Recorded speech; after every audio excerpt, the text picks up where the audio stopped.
avez le passeport pour le ciel. Parce qu'il a fait beaucoup de choses, tout ce qui peut vous empêcher d'aller là-bas, tout ce qui peut faire que vous souffrez, tout ça là, il a déjà fait. C'est ça qu'on chante. Quand vous chantez, vous ne comprenez pas.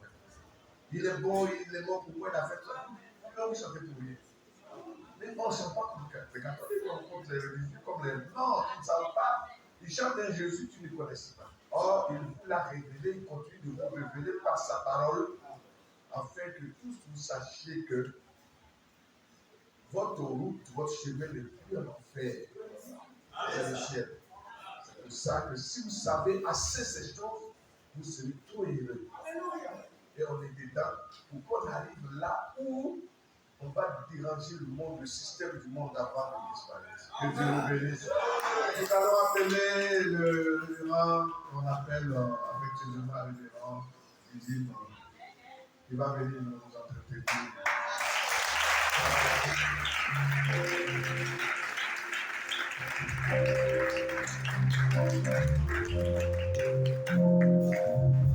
Que Dieu vous bénisse. Que Dieu vous bénisse. Que Dieu vous bénisse. C'est la fête, n'est-ce pas? Alléluia. C'est la fête de la parole. Nous sommes dans une fête. Amen. Amen. Alors je tiens à remercier le Seigneur qui a permis ce moment de rassemblement, qui nous permet de nous retrouver. Amen. Entre fils et filles de Dieu, pour parler des choses qui nous concernent, des choses du royaume. Et c'est la grâce de Dieu de croire, de recevoir, d'entendre et de croire ce message qui a été apporté au temps de la fin. C'est vraiment une grâce. Et cette grâce-là, il y a une seule qui est l'auteur de cette grâce, qui a manœuvré pour que cela se passe, c'est le Seigneur Jésus-Christ. Nous tenons à le remercier, mais Jésus-Christ travaille aussi, pas seul. Amen. Il a des canaux par qui il travaille. Et ici, nous ne voyons pas Jésus physique. Qui voit Jésus physique ici ce soir? Nous voyons Jésus dans un homme. Amen. Comme il dit Jésus dans le physique. Alors je tiens à remercier le pasteur qui a eu l'inspiration pour que ce temps-là puisse se tenir et que nous puissions nous retrouver ensemble. Alors, sans tarder, nous allons tenir debout, la tête inclinée, les yeux fermés, si riche, si profond, les soldats.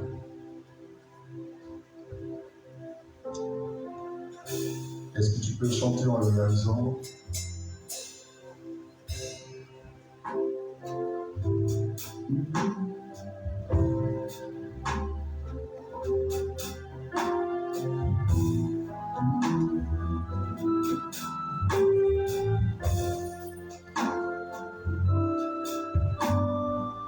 Oh oui, si riche,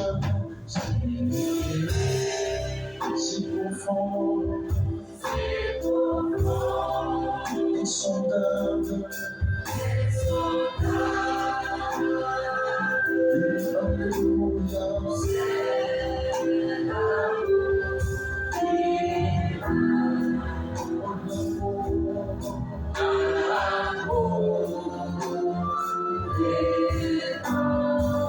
oui, chantons si riche,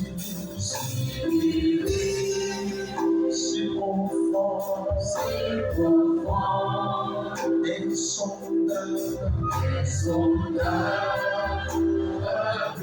alléluia, c'est l'amour divin. Oh, oh, l'amour divin. Cet amour pour moi, oui pour moi, indigne.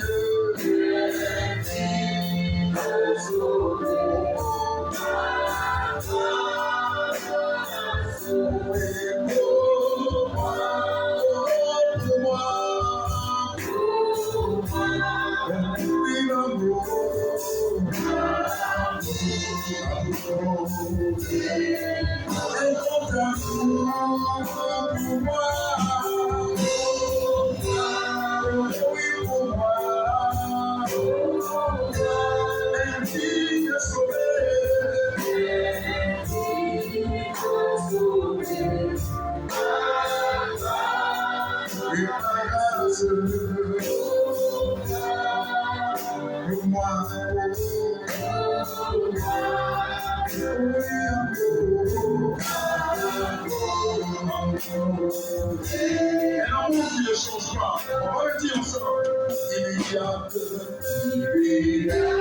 Amour incomparable.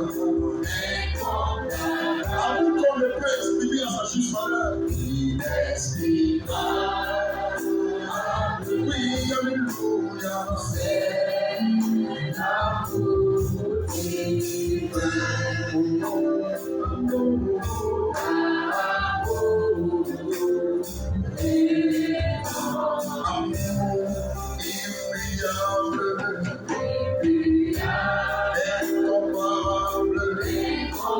Même les mots ne suffisent pour l'exprimer. Oh,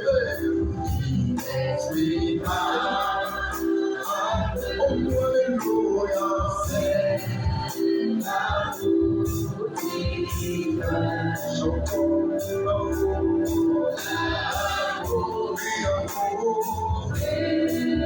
Cet amour pour moi.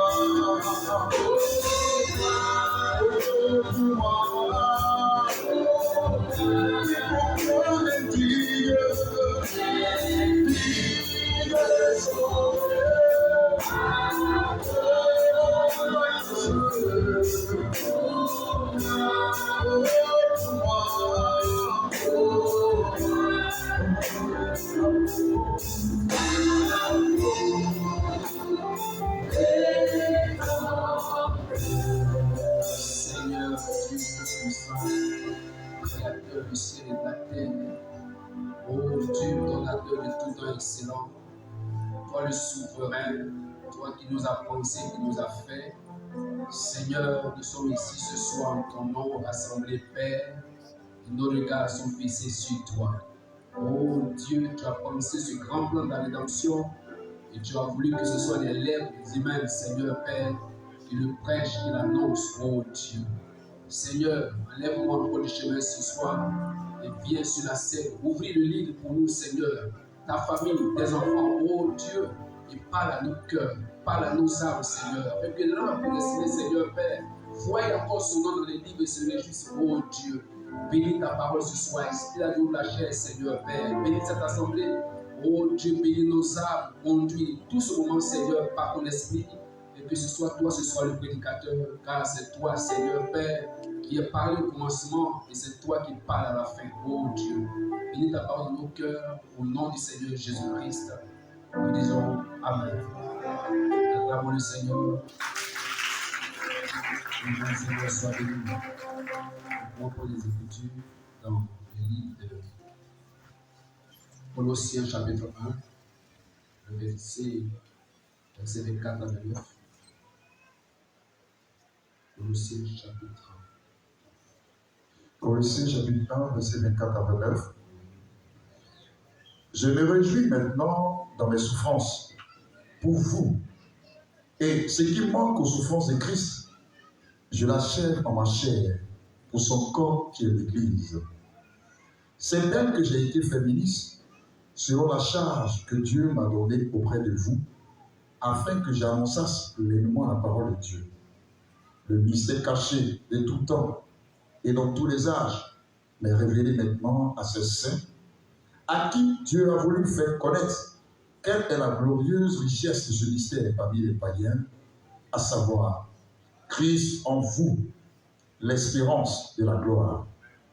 C'est lui que nous annonçons, exhortant tout homme et instruisant tout homme en toute sagesse, afin de présenter à Dieu tout homme devenu parfait en Christ. Amen. C'est à quoi je travaille en combattant avec sa force qui agit puissamment en moi. Que Dieu bénisse sa parole. Que Dieu vous bénisse encore une fois de plus. Je crois que le prophète a fait l'ouverture ce matin. Amen. Qui a apprécié le prophète ce matin? On ne peut que l'apprécier. C'est pourquoi de l'autre côté, les frères l'ont appelé notre précieux frère. Parce que s'il n'était pas venu, nous n'aurions pas connu toutes ces choses. Mais celui qui l'a envoyé est encore plus grand.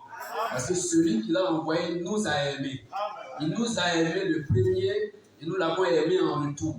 Il nous a aimés, amen. Avant même que nous venions ici sur cette terre, il nous a aimés. Il nous a pensé, il nous a fait, il nous a envoyés dans cet âge, dans ce temps-ci. Et c'est lui qui prend soin de nous, c'est lui qui nous apporte tout ce qu'il nous faut. Il est celui que nous devons aimer parce qu'il est aimable. Amen. Vu ce qu'il représente pour nous et ce qu'il a fait pour nous, nous ne pouvons que l'aimer. Alors, donc, ce soir, nous ne ferons que glaner un peu dans ce que le prophète a déjà apporté ce matin. Et je crois que le bal est déjà ouvert parce qu'il a fait l'ouverture. Et je crois que c'est dans le même esprit que nous avançons. Et le petit sujet que je veux partager avec vous ce soir, je le tire du livre de Colossiens qu'on vient de lire, vers la fin. Il dit que ce mystère, Dieu l'a rendu manifeste parmi, dans ma version ici, il est dit que Dieu l'a rendu manifeste parmi le peuple saint. Amen. Et mon sujet c'est ça, le mystère de Dieu rendu manifeste parmi le peuple saint. Amen. Et ces 3 jours, si j'ai l'occasion de me tenir ici, c'est sur ça que je vais parler. Et ce soir, je ne ferai que toucher une partie et on va évoluer petit à petit avec. Et je crois que les autres serviteurs de Dieu qui viendront pourront parler selon que Dieu mettra sur le cœur de pouvoir apporter la parole de Dieu. Et tout cela sera dans un plan parfait. Amen. Éphésiens chapitre 3, du verset 1 aussi à 6, nous plaçons les décors. C'est sur ce passage-là que nous allons étudier pour prêcher ces 3 jours. Éphésiens 3, 1 à 6. Oui. Éphésiens 3, 1 à 6, je lis. À cause de cela, moi, Paul, le prisonnier de Christ pour vous, païens, si du moins vous avez appris quelle est la dispensation de la grâce de Dieu qui m'a été donnée pour vous. C'est par révélation que j'ai eu connaissance du mystère sur lequel je viens d'écrire en peu de mots. En le lisant, vous pouvez vous représenter l'intelligence que j'ai du mystère de Christ. Il n'a pas été manifesté au Fils des hommes dans les autres générations comme il a été révélé maintenant par l'Esprit. Nous pouvons aussi dire, comme Paul l'a dit, que ce mystère qui était dans la pensée de Dieu, avant la fondation du monde, Dieu avait un mystère qu'il voulait rendre manifeste. Et ce mystère qui était dans la pensée de Dieu, Dieu essayait de le déballer au fur et à mesure, d'âge en âge.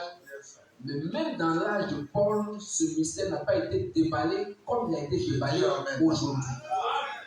Aujourd'hui, le mystère est totalement déballé. Nous avons le plan parfait devant nous. Avançons. Ce mystère, c'est que les païens sont co-héritiers, forment un même corps et participent à la même promesse en Jésus-Christ par l'évangile. On n'a pas bien saisi ce que le frère a dit. Il dit ce mystère, c'est que les païens, les non-juifs, ceux qui étaient autrefois privés de droit de cité en Israël, ceux qui étaient considérés comme bannis, ceux qui étaient considérés comme impurs, ceux avec qui même Israël ne pouvait pas avoir part, la Bible dit qu'ils ont part. Dans ce mystère, ils ont part, ils sont co-héritiers avec qui? Avec Christ. C'est-à-dire toi et moi, sortis de la boue du péché, nés de la souillure, Dieu a pensé aussi à nous et nous a accordé d'avoir part à l'héritage avec les saints. Amen. En d'autres termes, nous faisons partie du peuple saint. Amen. En d'autres parties encore, nous sommes des saints. Amen. Amen. Et nous avons part à l'héritage. Alors nous savons que naturellement, quand on parle d'héritage, ce n'est pas un mérite. L'héritage, c'est quelque chose qu'on reçoit ou qu'on acquiert de par notre naissance. Amen. De par le sang par lequel nous sommes venus. Alléluia. Alors nous avons droit à un héritage. Amen. Ce n'est pas quelque chose de discutable, c'est quelque chose que nous obtenons parce que le Père a disposé de cela pour nous. Amen. Alors il dit les non-juifs, les païens ont droit à cet héritage.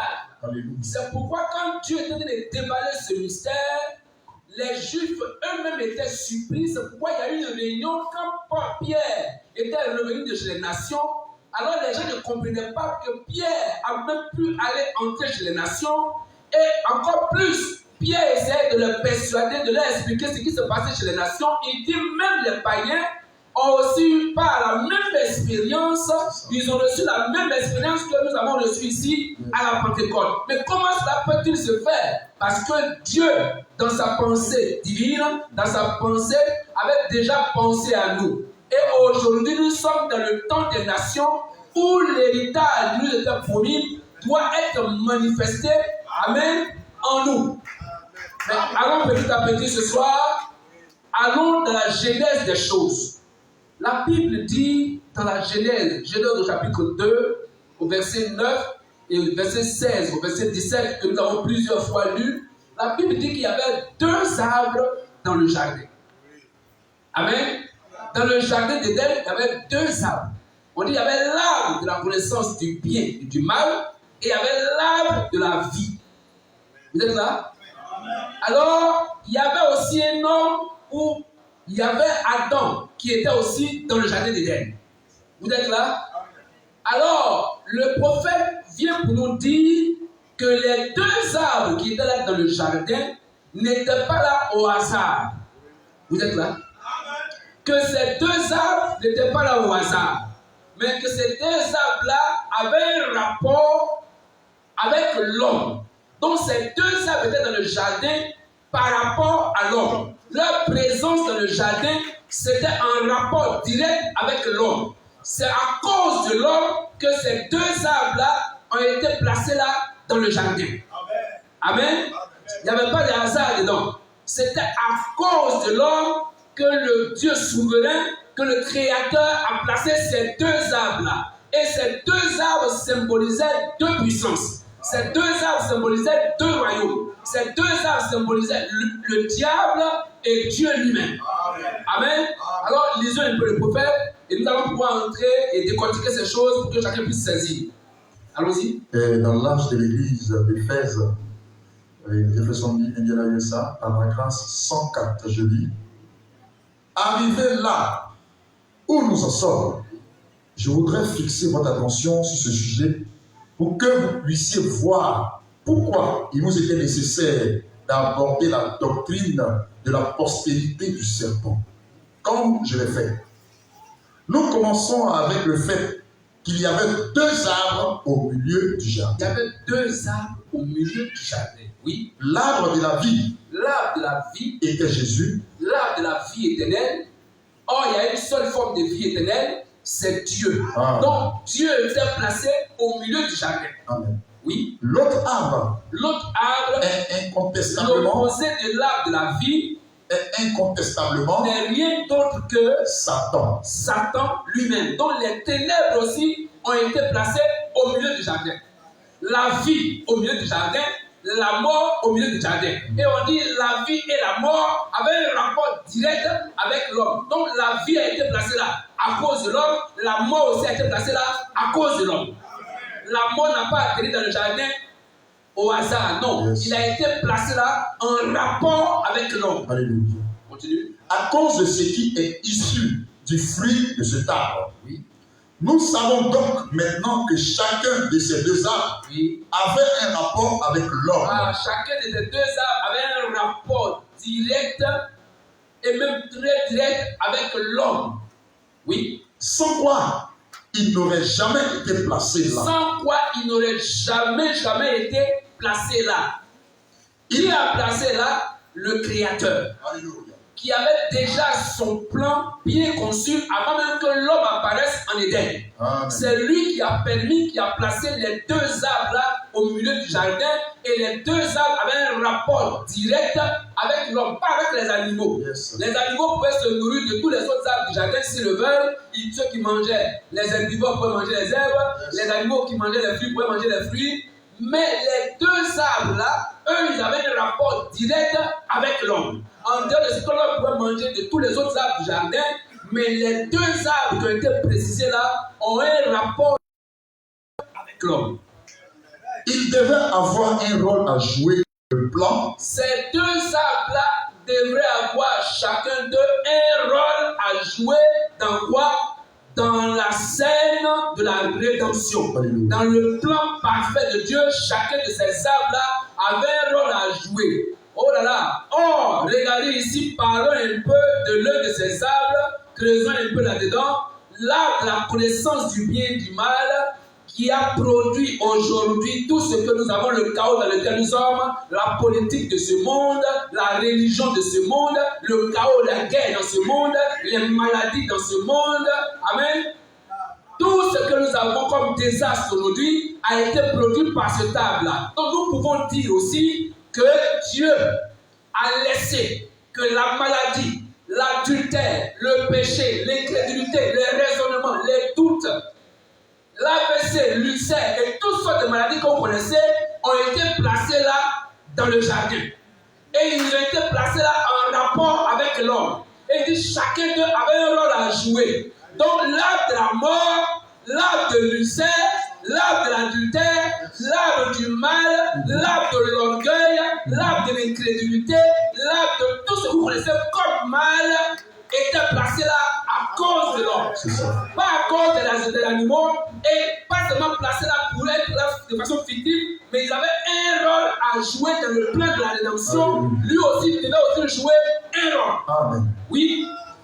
Il devait avoir un rôle à jouer dans le plan et dans le dessein souverain de Dieu. Dans le dessein souverain de Dieu. Dans leur rapport avec lui-même. C'est ça. Sinon, nous ne pourrions pas.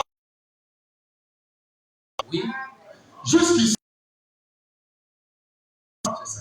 Or, la parole affirme très clairement que dès avant la fondation du monde, le dessein de Dieu était de partager sa vie éternelle avec l'homme. Or, dès avant que le monde soit fondé, le dessein de Dieu, la pensée éternelle de Dieu, c'est que Dieu voulait partager sa vie avec les animaux.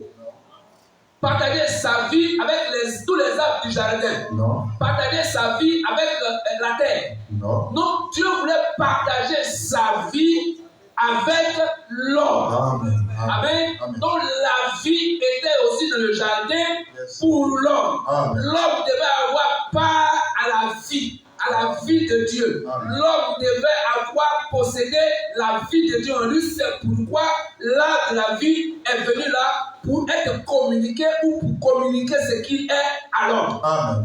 Mais de même que l'arbre de vie était là, le contraire de l'arbre de vie aussi était là aussi pour communiquer ce qu'il était à l'homme. Alors, mais comment expliquer cela? L'arbre de la mort était là pour communiquer sa mort, ce qu'il est, son fruit, son état, ce qu'il est à l'homme. L'arbre de la vie aussi vient aussi pour communiquer ce qu'il est aussi au même homme. Mais c'est bizarre. Or, la mort et la vie ne peuvent pas cohabiter, mais chacun avait un rôle à jouer. Et chacun devait jouer son rôle en son temps, selon le plan prédestiné de Dieu. Amen.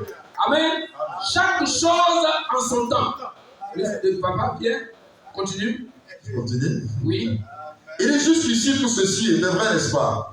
La parole affirme très clairement que dès avant la fondation du monde, le dessein de Dieu était de partager sa vie éternelle avec l'homme, selon Éphésiens 1, verset 4 à 11. En lui, Dieu nous a élus avant la fondation du monde. On n'est pas élus, mais on a déjà été élus avant même que le monde soit. Dieu nous a élus. Dieu nous élit, veut dire choisir. Et quand Dieu a choisi, Dieu a choisi. Dieu ne se trompe jamais de choix. Si Dieu t'a choisi, Dieu t'a choisi.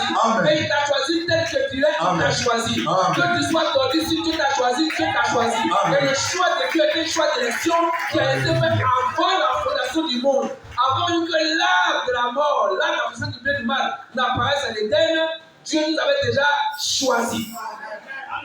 Pour que nous soyons saints. Il n'a pas choisi pour qu'on soit des païens. Il n'a pas choisi pour qu'on soit des pécheurs. Non. Il nous a choisi pour qu'on soit quoi? Saints. Saint et irréprochable devant lui, donc sans péché. Alléluia. Devant lui, irréprochable. Saint devant lui. C'est pourquoi Dieu nous a choisi. Or, ce que Dieu a choisi reste choisi. S'il t'a choisi pour être saint, alors rien, absolument rien ne peut empêcher que ce que tu as décidé que tu sois, ce que Dieu a pensé que tu dois être là, rien ne peut empêcher que ça arrive. Amen. Donc Dieu nous avait choisi en lui pour que nous soyons saints et irrépréhensibles devant lui. Il nous a prédestinés dans son amour, Oui. à être ses enfants d'adoption par Il Jésus-Christ. nous a prédestinés à être ses enfants d'adoption. Ce n'est pas l'adoption comme nous pensons ici, mais non, c'est l'adoption dont nous parlons ici, c'est la position de fils. C'est la position de la perfection. C'est la position que Jésus a occupée lors de son passage sur la terre, mais en réalité, c'est notre vraie position. Quand Dieu nous a pensé, Dieu nous a vus comme des fils. Amen. Dieu ne nous a pas vus seulement de la bassesse, mais Dieu nous a vus comme des fils. Et Dieu travaille pour qu'on arrive là. Amen. Amen. C'est ça l'adoption. Ce n'est pas que quelqu'un n'est pas ton enfant et tu vas le prendre pour faire ton enfant. Non. Yes. Nous appartenons à Dieu depuis avant. Amen. Le péché n'a rien changé à cela. Amen. Amen. Amen. Même quand l'homme est tombé, l'homme restait toujours fils ou fille de Dieu. Amen. Selon le bon plaisir de sa volonté. C'était le bon plaisir de la volonté de Dieu. Alléluia. Dieu aimait ça comme ça. Amen. Il a disposé les choses comme ça. Amen. Pour célébrer la gloire de sa grâce, Yes, sir. dont il nous a favorisés dans le bien-aimé. C'est ça. En lui, nous avons la rédemption par son sang. Oh, en lui, et c'est ça que nous parlons ce soir, le petit sujet derrière, c'est la rédemption. Amen. En Amen. lui, nous avons la rédemption par son sang. Le pardon des péchés, Le pardon des péchés, selon la richesse de sa grâce. selon la richesse, la grâce de Dieu, la grâce insondable de Dieu, Alléluia. selon la grandeur de la grâce de Dieu, selon la miséricorde insondable de Amen. Dieu, nous devions avoir le pardon de nos péchés Alléluia. en Christ. Amen. Que Dieu a répondu abondamment sur nous par toute espèce de sagesse et d'intelligence. Il nous a fait connaître le mystère de sa volonté. Et il nous a fait connaître le Alléluia. mystère de sa volonté. Selon le bienveillant dessein qu'il avait formé en lui-même, C'est ça. pour le mettre à exécution lorsque les temps seraient accomplis, C'est ça. de réunir toutes choses en Christ, celles qui sont dans les cieux Oui. et celles qui sont sur la terre. C'est ça. En lui, nous sommes aussi devenus héritiers, Oui. ayant été prédestinés suivant le plan de celui qui opère toutes choses d'après le conseil de sa volonté. Bien. Selon Apocalypse 13:8. Et tous les habitants de la terre l'adoreront. En parenthèse, c'est marqué Satan. Oui. Ceux dont le nom n'a pas été écrit dans le livre de vie de l'agneau qui a été immolé dès la fondation du monde. Oui. Mais cette vie ne pouvait pas et n'allait pas. Et suivez. Reprends la partie là. On vient à la chose. Oui. Mais cette vie Remonte plus de haut. remonter, ok. Selon Apocalypse 13:8, Oui. et tous les habitants de la terre l'adoreront. Je dis Satan. Ceux dont le nom n'a pas été écrit dans le livre de vie de l'agneau qui a été. Avant ça, Frère Branham nous avait dit que Dieu voulait partager sa vie avec l'homme. Amen. Vous êtes d'accord avec moi? Ça va? Amen. Dieu avait à cœur, en pensée, de partager sa vie avec l'homme. Amen. Frère Edmond, Dieu voulait partager sa vie avec toi, Amen. avec moi, que nous puissions avoir sa vie. C'est correct. Amen. Oui. Mais, oui, Il dit ceux dont le nom n'a pas été écrit dans le livre de vie de l'agneau oui, qui a été immolé dès la fondation du monde, ceux-ci adoreront Satan. Il dit mais cette vie mais cette vie que Dieu voulait partager avec nous ne pouvait pas ne pouvait pas, et n'allait pas oui, être partagée d'une autre façon que par le moyen de Dieu manifesté dans la chair. mais cette vie ne pouvait pas revenir à nous tant que l'art de vie qui est Dieu n'était pas manifesté dans la chair. Amen. Donc c'est Amen. au temps où l'art de vie est manifesté dans la chair Amen. que nous pouvons recevoir cette vie. Amen. Mais sous la forme sur laquelle l'art était là-bas en Éden, on ne pouvait pas à ce moment-là avoir part à cette vie. Même si Amen. c'était destiné à nous, mais ce n'était pas encore le temps. Amen. Quelque chose devait d'abord faire son œuvre. Alléluia. Parce que chacun était venu sur la terre pour jouer son rôle. Amen. Or, ce qui est spirituel n'est pas le premier, Non. c'est ce qui est charnel. Amen. Alors, le charnel devait d'abord opérer, Amen. puis après le spirituel opérer après. Amen. Amen. Alléluia. Alors, les deux arbres devaient opérer chacun à son tour. Amen. Alors l'art de la mort devait entrer en action et frapper l'homme. C'est ça. L'art de la mort devait entrer en action et piquer l'homme. Amen. L'art de la mort devait frapper en action, entrer en action et contaminer l'homme. Et ça. Dieu était serein, Dieu regardait. Ça ne suffisait pas Dieu. Alléluia. Ça devait arriver.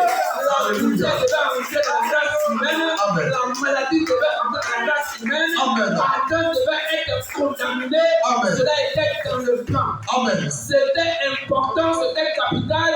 Parce que pour que l'arbre de la vie entre en exercice, il faut que la mort agisse d'abord. Amen. Oh, c'est ce qu'il dit quelque part.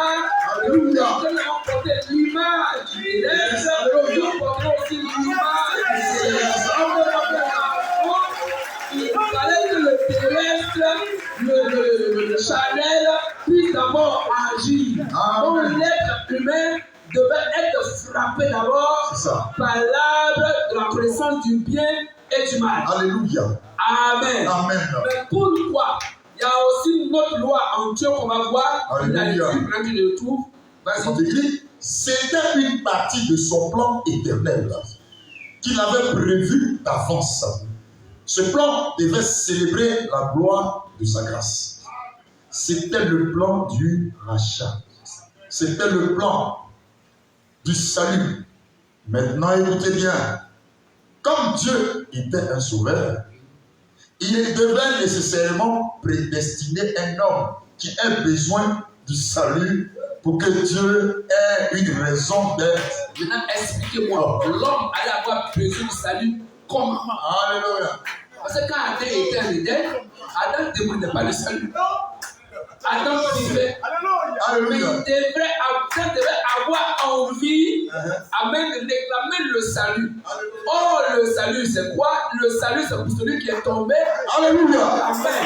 Donc, Adam devait avoir envie de la rédemption, d'être ramené, d'être sauvé. Adam devait vouloir être sauvé. Mais autant où Adam était, sans que l'art de la mort n'entre encore en action, Adam ne cherchait pas à être sauvé parce qu'Adam n'était pas perdu. Amen. Alléluia. Oh, l'art de la vie sera inutile. Ses vertus n'allaient pas être déployées si Adam ne tombe pas. Amen. Donc l'action de l'art de la mort était aussi utile. Amen. C'était utile pour que le plan parfait soit manifesté. Dieu te bénisse. Alors Dieu laisse que l'art de la mort puisse entrer en action. Amen. Amen. Allons-nous clamer Dieu, Romains 9. Alléluia. Romains 9, verset 18, pour cela. Romains 9, ok. Verset 18 à 23. Verset 18 à 23. Oui, car ce n'est pas pour frère. Allons-y. Ce n'est pas pour du ciel, ça c'est pour nous. Oui, frère. Ainsi, il fait miséricorde à qui il veut. Il fait miséricorde à qui il veut. Et il endurcit qui il veut. Il rend incrédule qui il veut. Tu me diras. Il endurcit qui il veut. Tu me diras. Pourquoi blâme-t-il encore? C'est ça. Car qui est-ce qui résiste à sa volonté? C'est lui qui a endurci Pharaon, le cœur de Pharaon. Pharaon lui mettait l'incrédule dès le départ. Amen. Amen. Il a endurci son cœur pour que ce qu'il avait à faire, qu'il le fasse bien. Alléluia. Avance mon frère. Oh homme, oui. Toi plutôt, qui es-tu pour contester avec Dieu? Le vase agit, dira-t-il à celui qui l'a formé. Pourquoi m'as-tu fait ainsi? Le potier n'est-il pas maître de l'agile pour faire avec la même masse un vase d'honneur et un vase d'usage vil? Et que dire si Dieu, voulant montrer sa colère et faire connaître sa puissance, a supporté avec une grande patience des vases de colère formés pour la perdition, et s'il a voulu faire connaître la richesse de sa gloire envers les vases de miséricorde qu'il a d'avance préparés pour la gloire, ainsi nous a-t-il appelés, non seulement donc les Juifs, mais encore donc les païens, selon qu'il est dit dans Osée. J'appellerai mon peuple celui qui n'était pas mon peuple, et bien-aimé celle qui n'était pas la bien-aimée. Et là, on leur disait, c'est combien? Oui, bon, je suis à 26. Non, c'est bon. C'est bon. Il est pas ici. Ok. Alors, tout ceci répondait à une autre loi. Alléluia. Amen. En Dieu, il y avait la loi du contraste. C'est ça. Ah. Et la loi du contraste permettait de pouvoir mieux apprécier une chose par rapport à l'autre. Amen. Est-ce que vous êtes là? Amen. Il y avait en Dieu la loi du contraste. C'est pourquoi quand Dieu a fait les jours, Dieu a fait qu'il y ait un jour et qu'il y ait une nuit. Qu'il y ait le jour et qu'il y ait la nuit. Le jour, ou la nuit, je veux dire, permet de mieux apprécier le jour. Aujourd'hui, dans nos villages, comme je disais une fois quelque part, je parle d'Aké, je tenais de dire, dans nos villages, aujourd'hui, les villages sont devenus modernes. Mais les villages d'avant, sans électricité, à partir de 19h, vous voyez que les cases les gens commencent à entrer dans les cases. À 20h, déjà, les gens sont couchés. Parce que même devant toi, tu n'arrives pas à voir, on s'est déplacé soit avec une torche, soit avec une lampe et tout le reste. Alors, celui qui vit en ville, il peut mieux apprécier la lumière apportée par l'homme par rapport à celui qui vit au village. Alors, celui qui vit au village peut aussi mieux apprécier le jour par rapport à la nuit, parce que le jour, on peut voir mieux et on peut mieux travailler. Mais la nuit, dans un endroit non éclairé, c'est compliqué. La preuve, quand on coupe même l'électricité pour nous qui sommes en ville, dans nos quartiers, nous nous plaignons parce que le ventilateur ne fonctionne pas, la climatisation ne fonctionne pas, et tout cela, on se plaint, même ne serait-ce que pour une seule nuit, un seul jour, on grogne de partout. Pourquoi? Parce que cette chose-là nous fait du bien. Alors, ramenons cela dans le naturel. S'il n'y avait pas d'électricité, nous allons pouvoir mieux apprécier la nuit par rapport au jour. Donc, Dieu a fait une chose et son contraire. Dieu était lui-même l'arbre de vie, mais il a permis qu'il y ait le contraire de l'arbre de vie, afin qu'on puisse mieux apprécier encore l'arbre de la vie. Il va nous dire une chose. Et ce soir, dans un prophète qui rougit. Oui, un prophète qui rougit. Et ce soir, nous trouvons donc Israël dans un état de rétrograde. Israël avait ses hauts et ses bas. Israël était le type même de l'église aujourd'hui. Des fois, ils étaient sur les toits et la fois suivante, ils se retrouvaient dans la vallée. C'est ce qu'il faut pour nous faire apprécier les bonnes choses. C'est ce qu'on appelle la loi des contrastes. L'homme noir d'Afrique ne savait pas que sa peau était noire avant qu'il n'ait vu David Livingstone. Oui, c'était un prédicateur, David Livingstone. Et c'est alors qu'il s'est rendu compte que sa peau était noire. Parce que celle de Livingstone était blanche. C'est un contraste. Vous ne sauriez jamais apprécier le jour si vous n'aviez pas la nuit. Vous ne sauriez jamais apprécier la lumière du soleil si vous n'aviez pas du jour nuageux. Vous ne sauriez jamais apprécier la justice si vous n'avez pas de justice. C'est ça. Et vous ne sauriez jamais apprécier la bonne santé si vous n'avez pas une santé médiocre, une mauvaise santé. Seuls ceux qui, et c'est la raison pour laquelle je pense, nous apprécions beaucoup le ciel. Parce que nous aurons une fois vécu sur terre. Et je pense que la loi du contraste, la raison pour laquelle nous apprécions tant le Saint-Esprit ce soir, c'est parce que nous sommes longtemps restés dans une église qui nous disait qu'il n'existait pas. La raison pour laquelle nous l'apprécions ce soir, je continue. J'ai l'impression que c'est parce que nous avions l'autre côté et Dieu a voulu qu'il en soit ainsi. En effet, son peuple a eu ses hauts et ses bas. Vous ne saurez jamais apprécier le sommet d'une montagne si vous n'avez pas été dans la vallée. C'est ça. Et vous ne saurez jamais apprécier la bonne eau à moins d'en avoir bu une de mauvaise une fois. C'est ça. Alors, vous, tout au long, c'est la loi du contraste. Je continue. Okay. Il dit, eh bien, souvenez-vous esprit est limité, Dieu est infini. Dieu est infini. Oui. Toi et moi, nous sommes limités. Alléluia. Notre esprit est limité, mais Dieu est infini. Oui. Et l'infini est parfait. Dieu connaissait la fin depuis le commencement. C'est ça. Alors, diriez-vous, pourquoi a-t-il permis la maladie? Oui. Je vais vous poser une question. Pourquoi Dieu a-t-il permis que l'arbre de la mort soit là au milieu du jardin? C'est ça. Pourquoi a-t-il permis la maladie? Oui. Qui a existé le premier? Le sauveur ou le pécheur? Qui a existé le premier? Le sauveur ou le pécheur? C'est le sauveur qui a existé. C'est pourquoi ça a occasionné un pécheur. S'il n'y avait pas de sauveur, il n'y avait pas à avoir de pécheurs. Le sauveur est devenu utile quand le pécheur est là. Amen. La solution, le remède devient utile quand la maladie est déclenchée.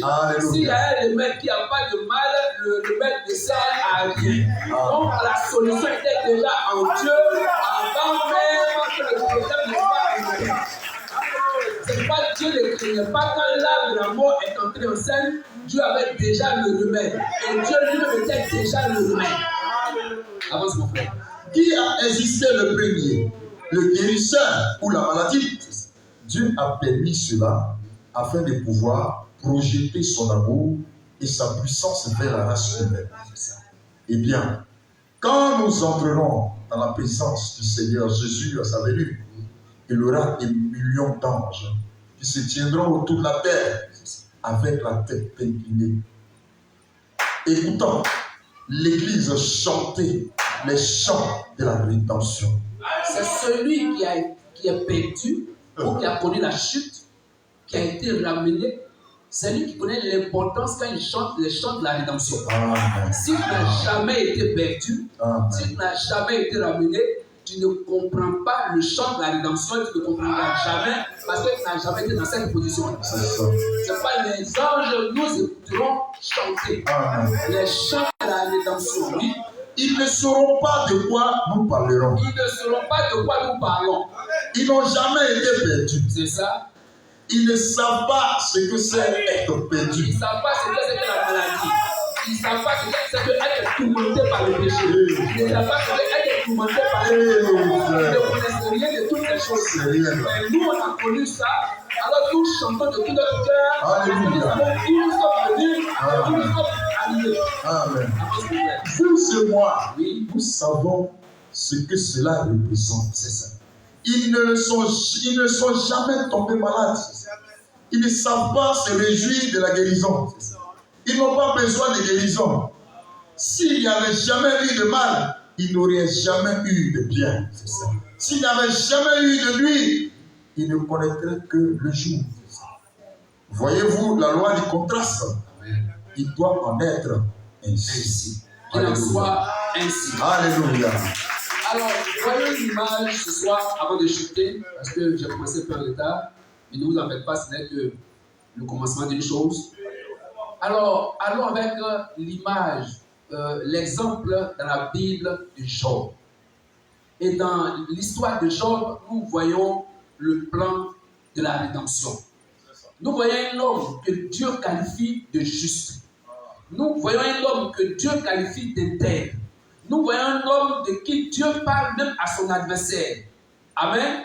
Et après discussion, Dieu permet que cet homme juste, cet homme que Dieu considérait comme juste, cet homme que Dieu dit être intègre, Dieu permet à l'adversaire qu'il soit frappé.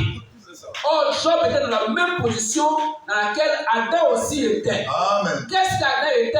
Adam était le juste. Amen. Mais Dieu a laissé que ce juste-là soit aussi frappé. Amen. Et je vous dis une chose, oh là, peut-être qu'on reviendra une autre fois. Adam n'a pas été séduit. Adam allait manger à l'arbre de la mort par amour. C'est clair. Amen. Adam allait dans la mort par amour. Alléluia. Il a livré la race humaine par amour Amen. pour elle. Amen. Il n'a pas voulu laisser sa partie à lui partir sans lui, c'est lui-même. Amen. Quand une partie de lui est allée à la mort, Amen. lui aussi a décidé d'aller. Amen. Il savait très bien ce qu'il faisait. Amen. Il ne peut rien contre cela parce que c'était une partie de lui. C'est ainsi que Christ, le vrai Adam, Amen. quand il est venu sur la terre, partir de lui, il est dans la mort, il a quitté la gloire, il a quitté son trône, Alléluia. il a décidé aussi Amen. de mort avec nous. Amen. Alléluia. Amen. Amen. Le cas Adam, en fait, le second Adam aussi l'a fait. Amen. Alors, concernant l'histoire de Job, regardez cet homme Job. Quand Dieu l'a frappé, alors vous voyez, quand un homme n'a pas encore la révélation, alors il raisonne comme un homme sans intelligence.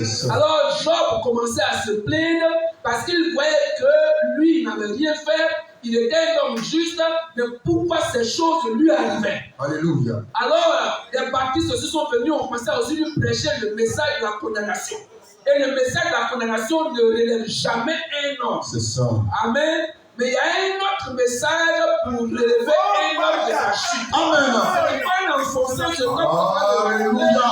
mais il y a un message spécial pour relever l'homme. Amen. Alors il y a un autre messager qui est venu. Lui, il avait un message différent du message contemporain ou du message qui était dans l'époque de Job. Lui, il était inspiré non de la terre, non. Lui, il était inspiré du ciel. Quand il commence à parler à Job, il reprend d'abord Job pour lui dire, toi ici, tu te penses être trop juste ou plus bon par rapport à Dieu, tu veux incriminer Dieu. Job est resté tranquille. Alors il a continué son discours. Il a repris même ceux-là qui avaient prêché un message qui n'était pas le bon message. Et pendant que c'était un message divin, et c'est ça le message du ciel. Quand ça vient, ça met de l'ordre. Alors ça a mis de l'ordre. Et voici que le sur, la partie surnaturelle qui était en Job, la partie divine qui était en Job, la représentation de Dieu qui était en Job, a saisi ce message-là. Parce que l'âme de Dieu ne se nourrit pas d'un message de la terre. C'est comme un aiglon ne mangera pas la nourriture de basse-cour à toujours. Mais quand la nourriture, sa vraie nourriture vient, il laisse la nourriture de basse-cour et manger la nourriture qui est à lui. Alors quand Job a dit ce message, en même temps, Job, ça a amené Job dans la dimension. Le prophète qui était là dans un état abattu, cela a relevé l'âme du prophète et cela a ouvert le voile et ça a fait voir au prophète au-delà du rideau du temps. Et Job pouvait maintenant regarder et dire, je sais une chose, ça fait que je suis abattu ici. Yes, sir.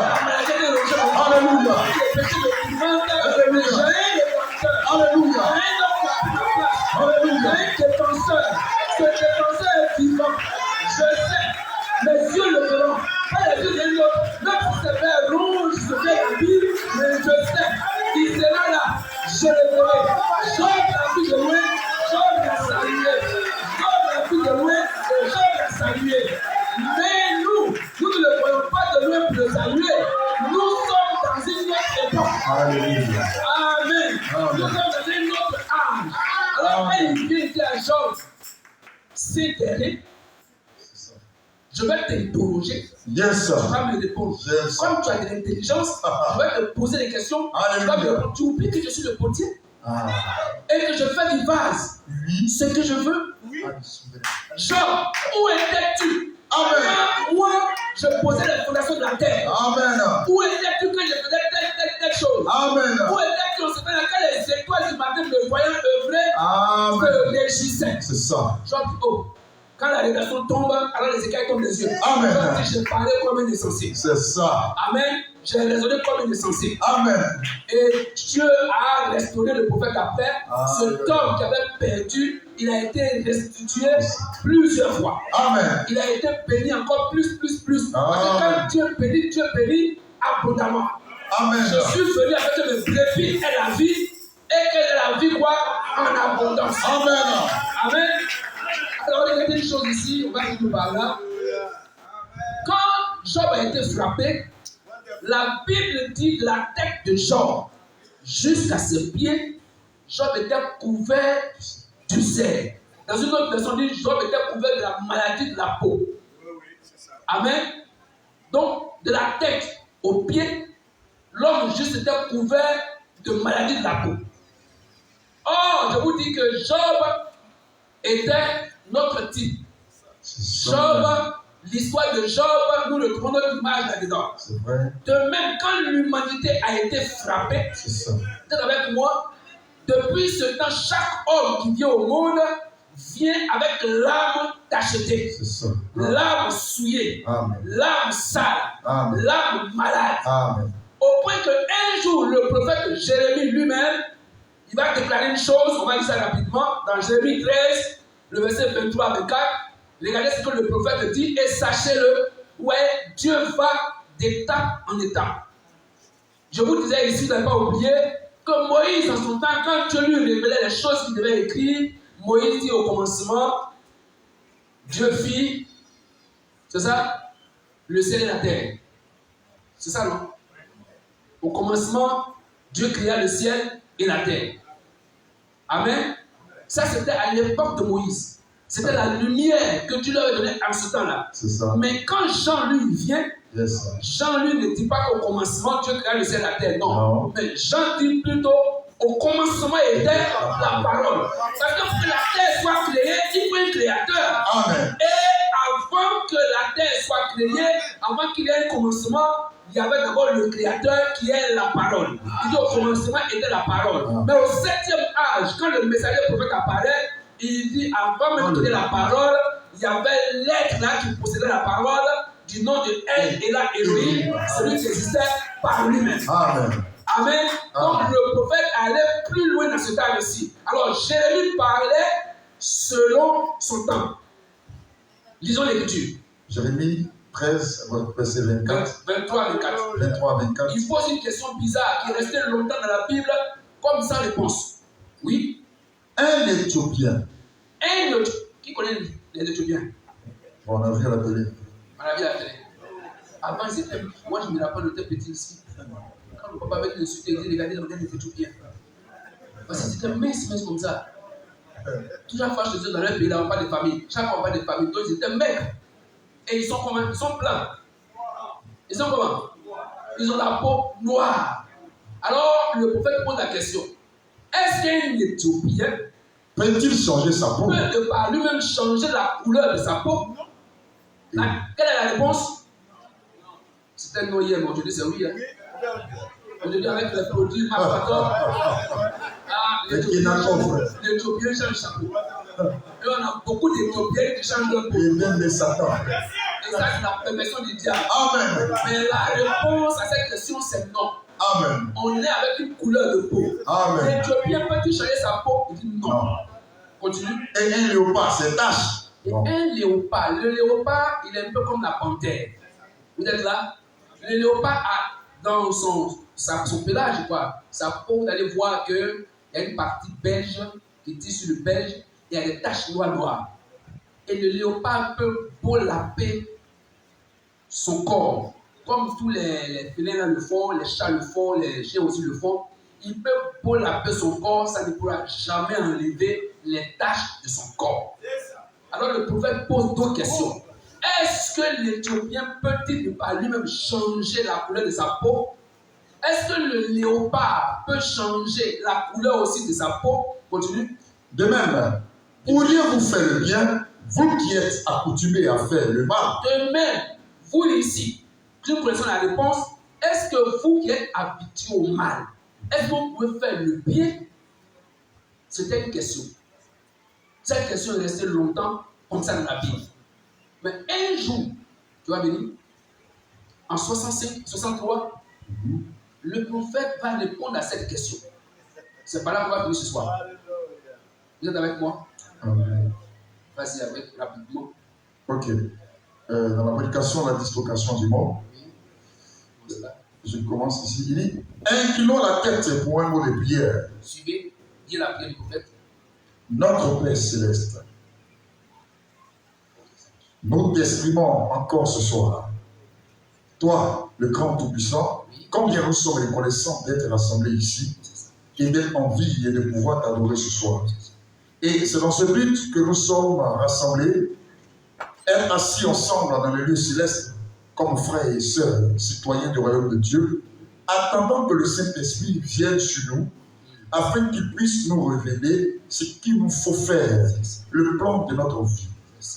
Nous voulons marcher conformément à sa volonté. Et nous te prions, Seigneur, de commencer à partir de la fondation. Nous te prions, Seigneur, de commencer à partir de la fondation.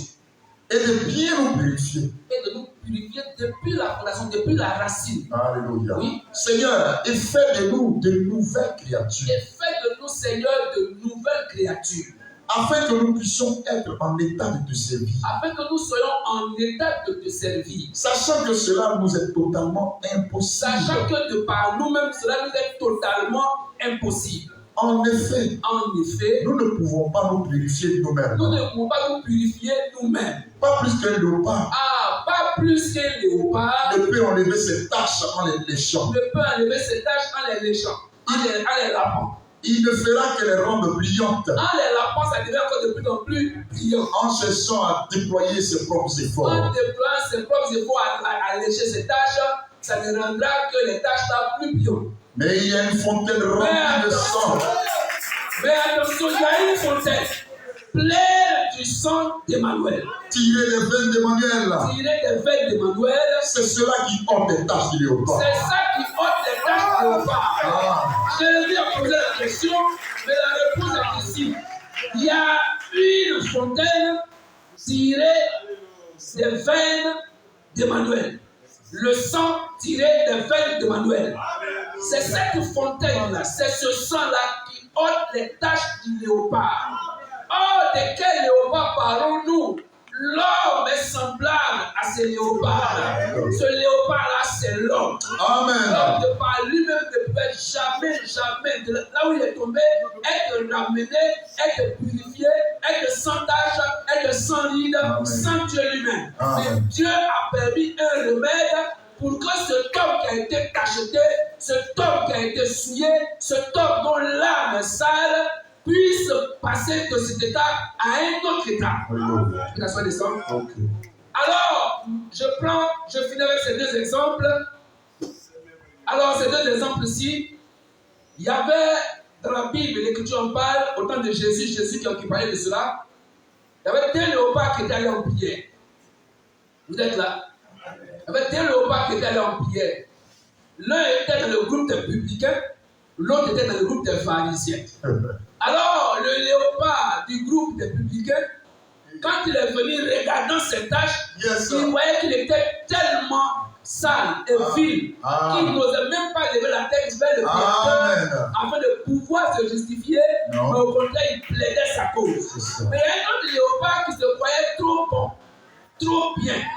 Oh, il se croyait trop juste parce que sa dénomination lui a prêché que le fait qu'il a plusieurs fois suivi des rites, alors pour ça, il est bon devant Dieu. Et entrant en prière devant Dieu, dans la présence de Dieu, il commence à condamner un homme dans la présence de Dieu. On ne peut pas entrer dans la présence de Dieu et condamner un homme.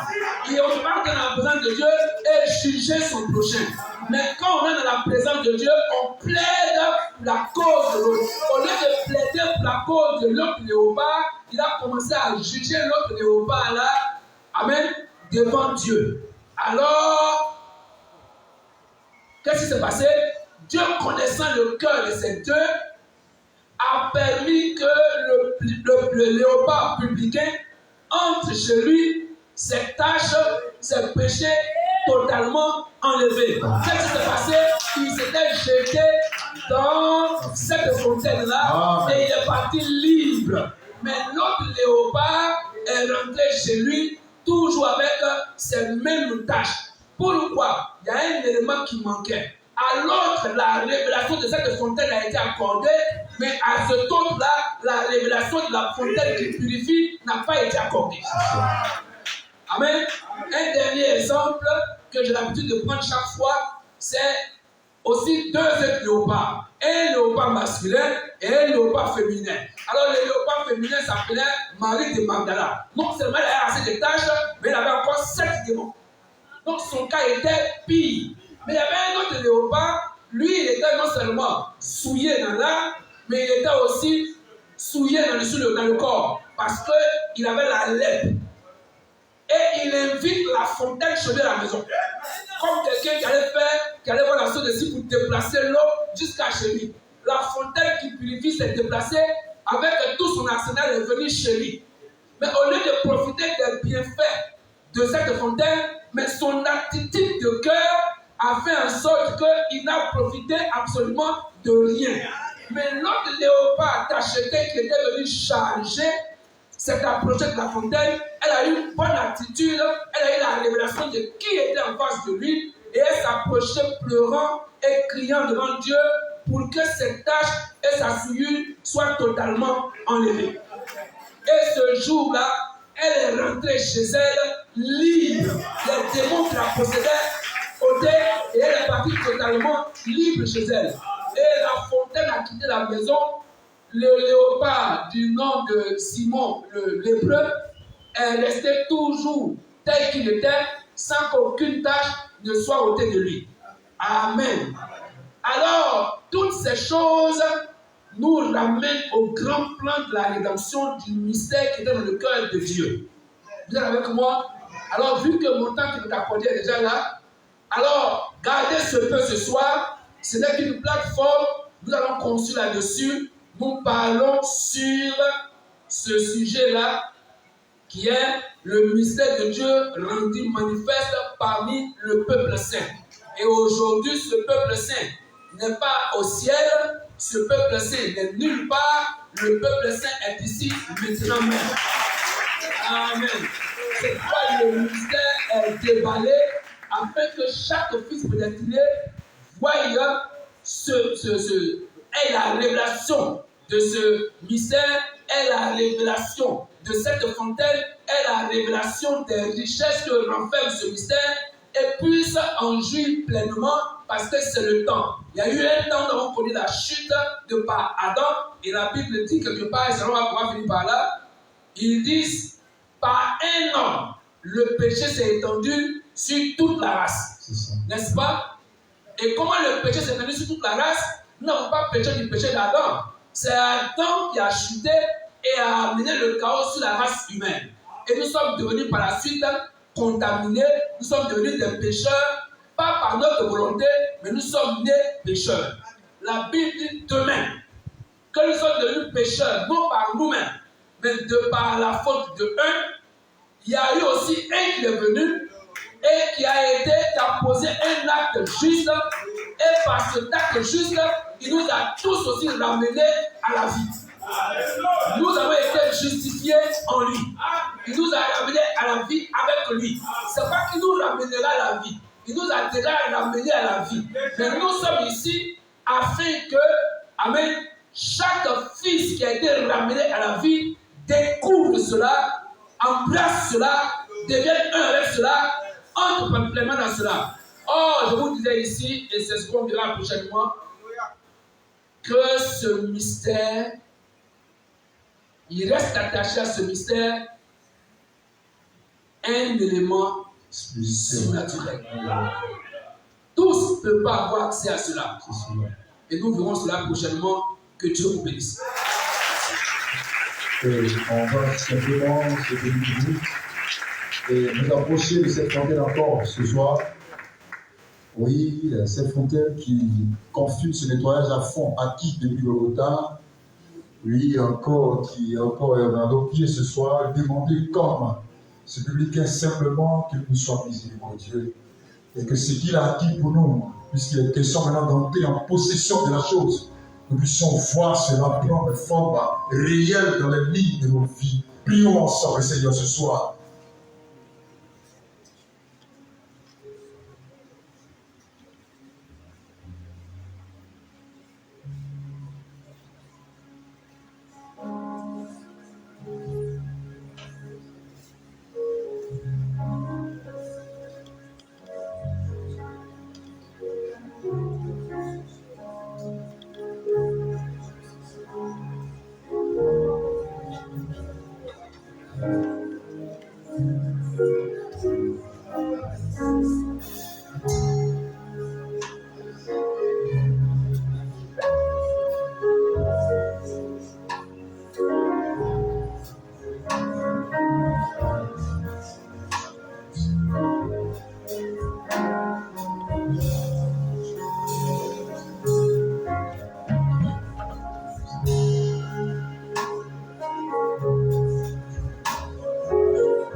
Et dans cette même position, on va se joindre à la foi de notre bien-aimé frère Martial Abouya, notre diacre. Demander encore au Seigneur, dans ce sang n'a pas perdu la puissance, de plus encore guérir, et se souvenir de lui quand il ne se porte pas bien, afin que notre Dieu Tout-Puissant, oui, qui a exprimé des profondeurs des choses, puisse révéler son attribut des guérisseurs encore ce soir. Prions ensemble, notre bien-aimé frère.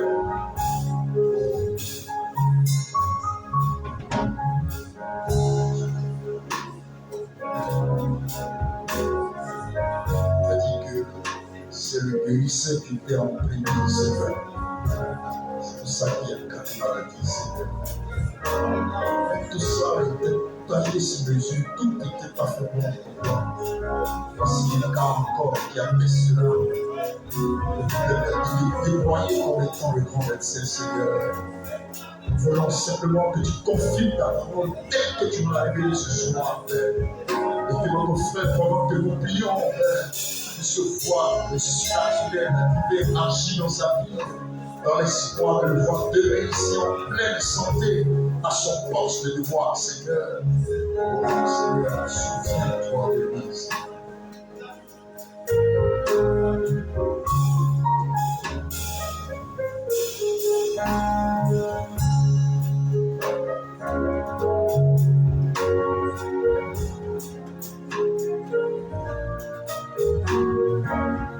Amen. Que Dieu vous bénisse. Que Dieu vous bénisse. Allez-vous apprécier la parole.